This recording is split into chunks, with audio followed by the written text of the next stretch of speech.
Hello, doctor. My name is Zhang Zeqi, and the meeting number is 820754H. We are from Group 6. Today, we will be talking about misunderstandings in university group work and why we believe that they are mainly caused by cultural barriers, not language barriers.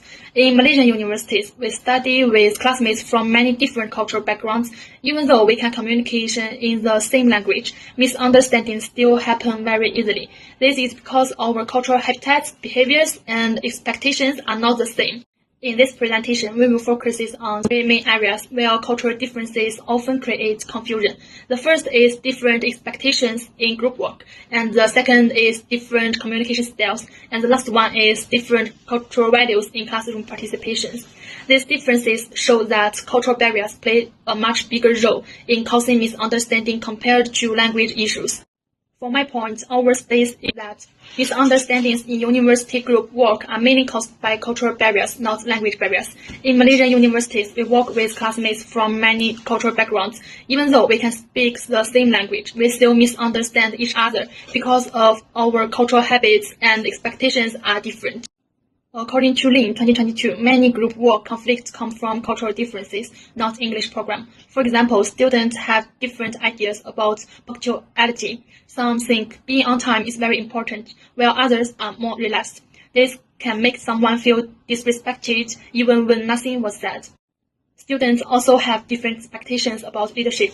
Someone prefer one strong leader, while others want shared responsibility. This can cause confusion when deciding how to organize the group. Feedback style is another difference. Some students are very direct, while others give polite and indirect comments. This can make feedback sound rude to one person and unclear to another. So overall, misunderstanding happen mainly because of cultural expectations. Even when we speak the same language, our cultural values still shape how we act and how we understand each other.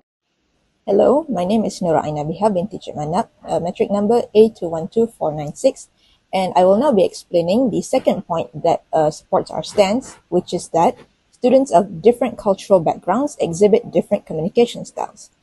Now, I bring this up as a point because while a multicultural group of students may speak the same language, such as English, to each other, each person within the group may have a way of expressing their thoughts and opinions that can be interpreted differently by one another due to them coming from different cultures. Therefore, the possibility for misinterpretation may lead to misunderstandings amongst them.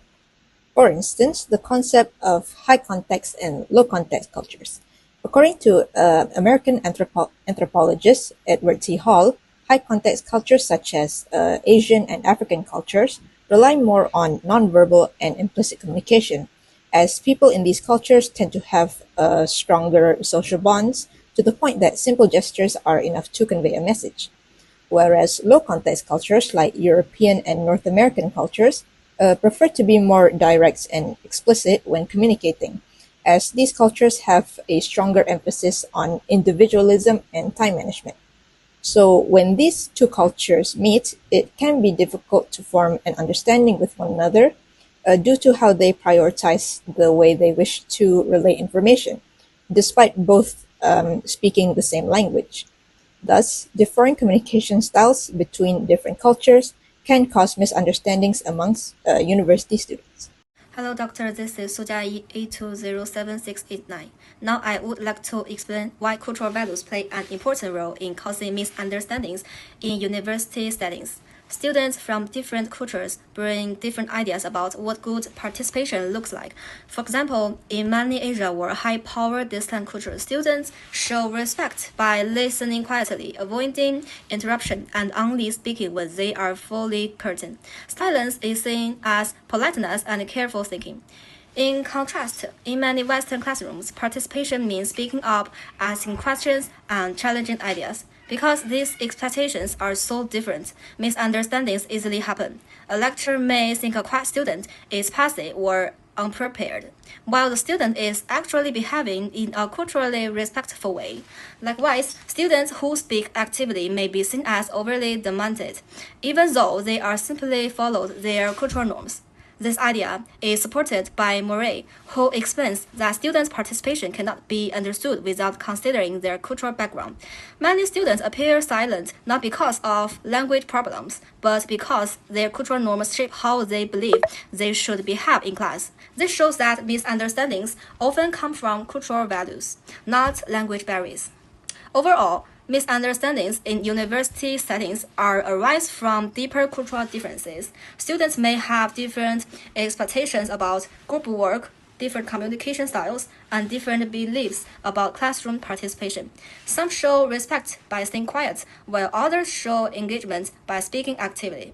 These differences highlight that cultural norms, not English proficiency, shape most misunderstandings on campus. Recognizing these differences is essential for improving communication and building a more inclusive learning environment.